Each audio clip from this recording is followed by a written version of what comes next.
Let's try simplifying these expressions. The really important thing to keep in mind here is if I'm subtracting information or an expression that's in parentheses, I need to take the opposite of that expression, just like you saw in the table above.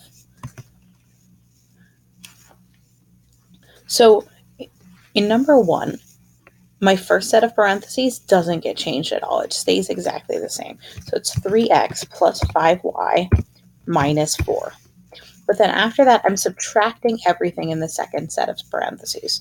So I'm subtracting 4x, but then I'm also subtracting 11. You have to remember that this negative sign changes the 4x plus 11 into negative 4x minus 11. For me, the easiest way to think about it is that if I'm subtracting an expression in parentheses, I switch the signs of everything in those parentheses. So now that I've gotten rid of the parentheses, I can just group to combine like terms and then add or subtract to simplify. So for my x's, I've got 3x and I've got a minus 4x. My only y term is 5y. And for my constants, I've got negative 4 and negative 11. So all I've done here is I've regrouped my terms so that I have like terms together.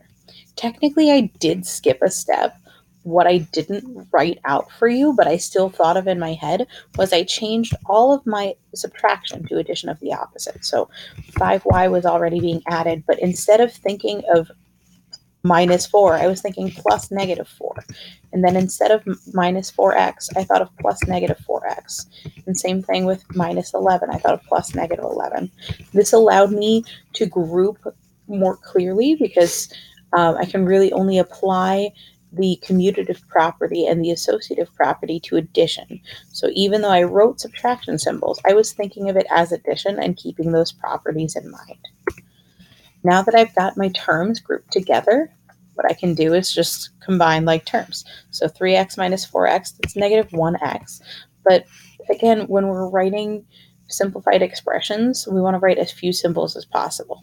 So since negative 1x is the same as negative x, I can just write negative x. 5y didn't have anything to combine with, so it stays as plus 5y.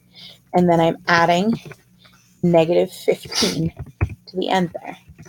But once again, negative 15, if I think plus negative 15, a shorter way of writing that would be just saying minus 15. So I'll get rid of these parentheses and change this to negative x plus 5y minus 15. Let's take a look at number 2.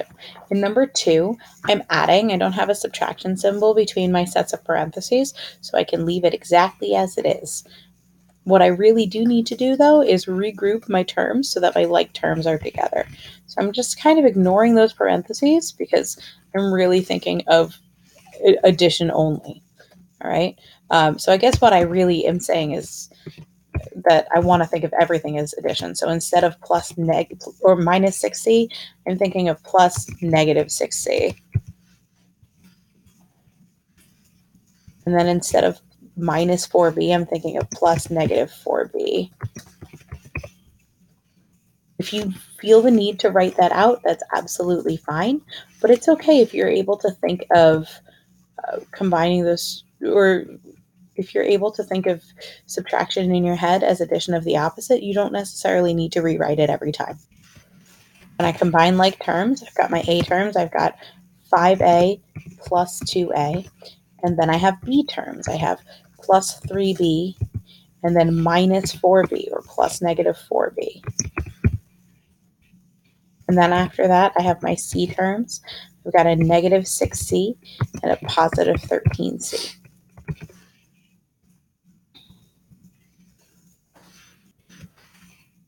Combine my A terms, I end up with 7 A's. And then looking at the B's, 3b minus 4b, that's negative 1b. Like I said in number 1, I can just write minus b. And then last but not least, negative 6c plus 13c. That gives me a positive 7c. So number 2 simplifies to 7a minus b plus 7c.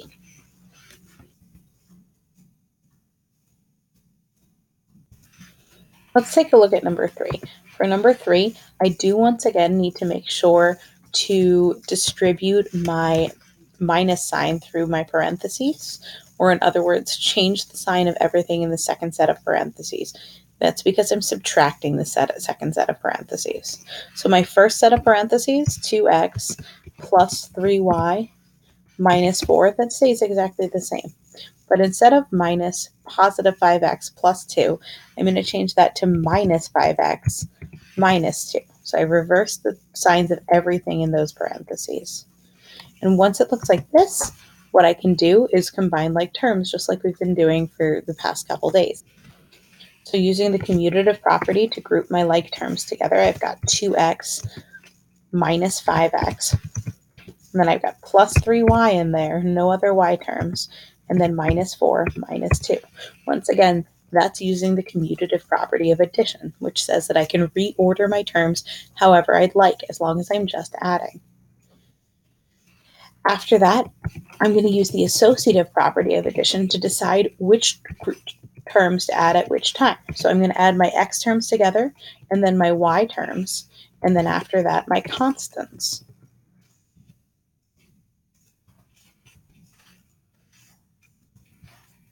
Combining like terms here, 2x minus 5x gives me negative 3x, and then I add 3y, which I don't have anything to combine with, and minus 6.